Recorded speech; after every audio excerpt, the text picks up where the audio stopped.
Chicken কষা শুধু একটা পদ নয়, এটি আমাদের বাঙালির রসনার এক বিশেষ অংশ।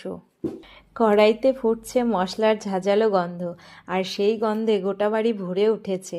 এই দৃশ্যটা আমাদের অনেকের শৈশবের স্মৃতিতে গাঁথা। চিকেন কষা বানাতে খুব বেশি উপকরণ লাগে না, কিন্তু যা লাগে তা হলো সময়, যত্ন আর ভালোবাসা। এই ভিডিওতে আমি শুধু রেসিপিটাই নয়, বরং একটা অনুভব, একটা আবেগ তুলে ধরার চেষ্টা করেছি, যেটা শুধু পেটে নয়, মনে গেঁথে যায়। এই রান্নার গন্ধ, স্বাদ আর স্মৃতি সবই যেন একসঙ্গে মিশে যায় এক বাঙালি আবেগে।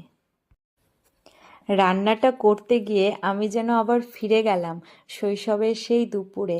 মা যখন রান্না করতেন আর আমরা তাড়াতাড়ি খেতে বসার জন্য অপেক্ষায় থাকতাম। আজ নিজেই সেই আনন্দ আবার অনুভব করলাম।